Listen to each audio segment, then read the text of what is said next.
Coming up on DC News Now. It was like a bombshell. This went off. Neighbors on edge after a deadly shooting involving a Montgomery County officer. And another near miss on the runway at Reagan National Airport. Concerned flyers reacting to the latest scare. High pressure will continue to settle in across the DMV, keeping us sunny. We'll let you know when rain could return to the forecast. Experts say it's never too early to teach your kids how to manage their money safely. Plus, the National Spelling Bee happening tonight at National Harbor. As the final spellers prepare, we're looking back at how they got here. You're watching the station covering all of the DMV. This is DC News Now. And thank you for joining us on this Thursday for DC News Now at 4. I'm Mark Hall. I'm Tosin Fakile. Happy Friday Eve. We're getting to our stories now. Two planes nearly collided on a busy runway at Reagan National Airport. An air traffic controller made an urgent call to make sure that one plane that was landing did not crash into one that was taking off. DC News Now's Leonard N. Fleming is at Reagan National Airport this afternoon. Leonard, what are they telling you?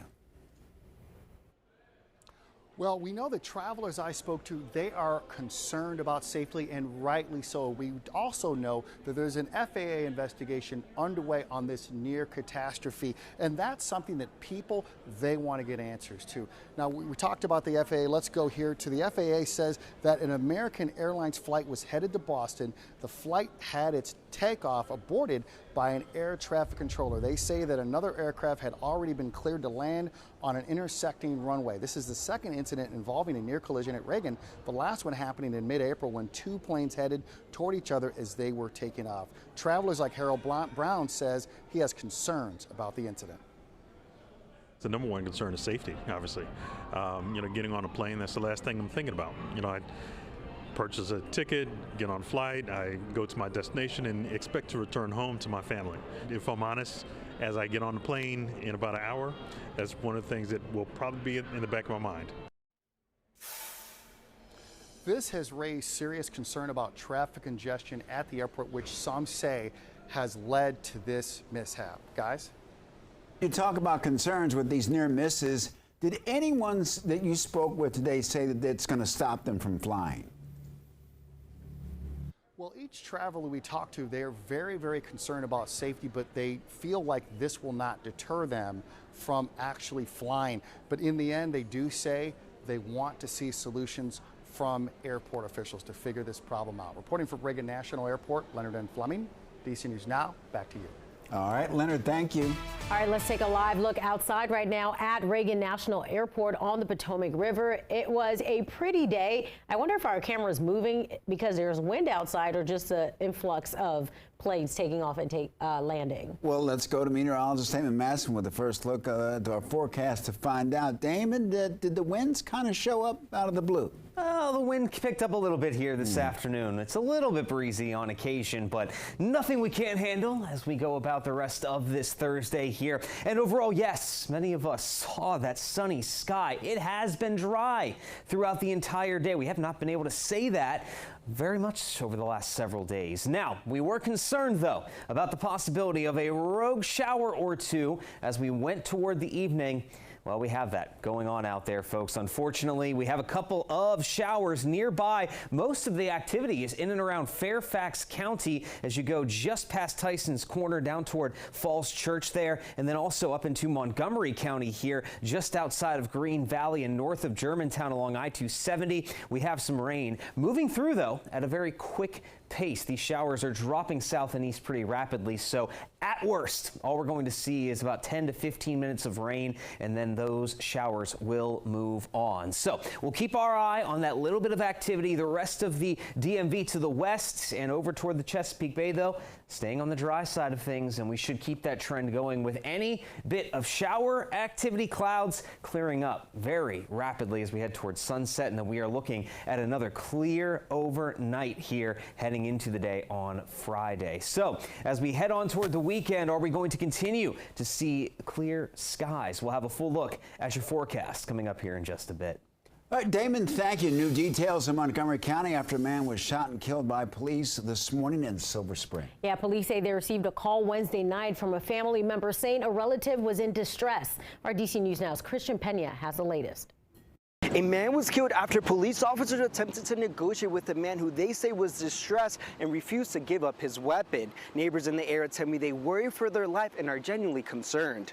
It was like a bombshell, just like this went off, boom, boom.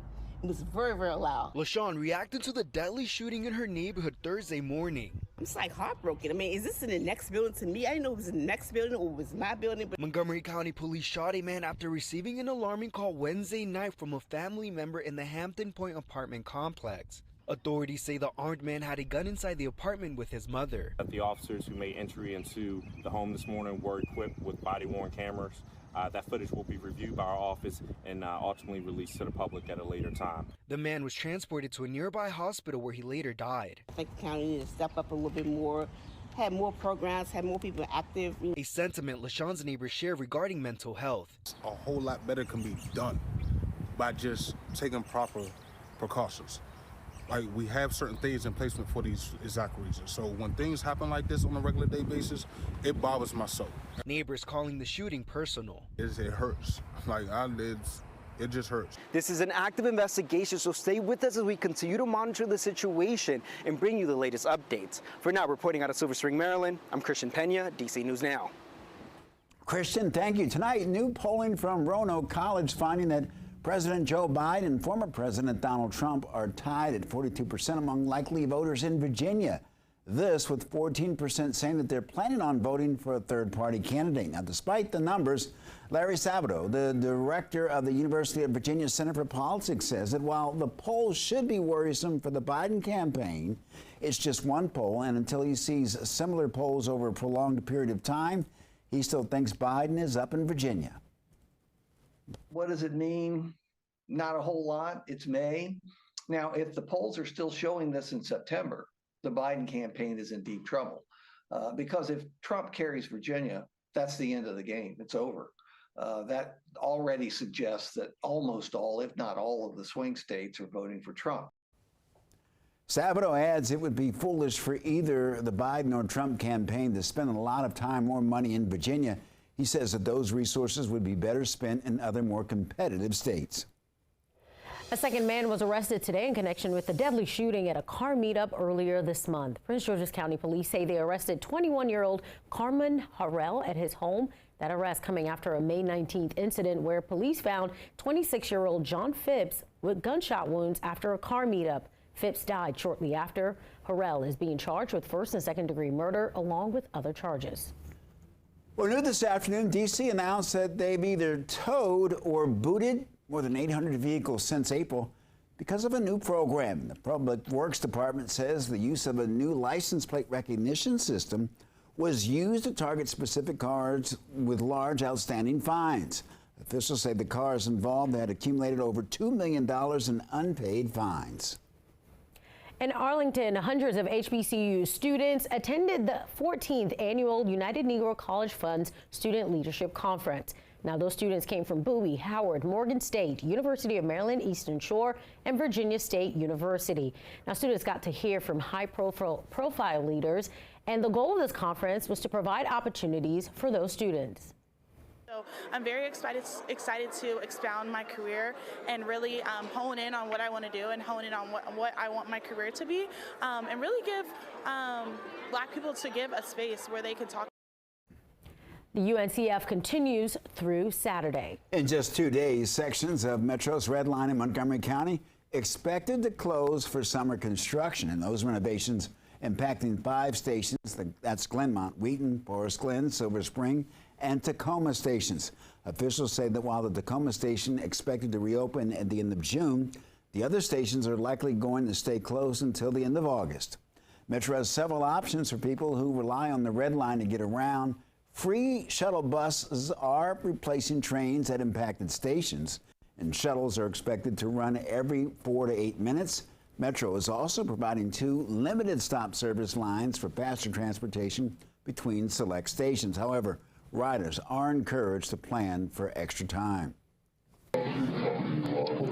Well, transit enthusiasts rejoice. Metro announced that they would be selling mini pylon signs. Now, the signs are 2.5 feet tall and made out of aluminum. The signs are available for all 97 Metro stops and are custom made to order.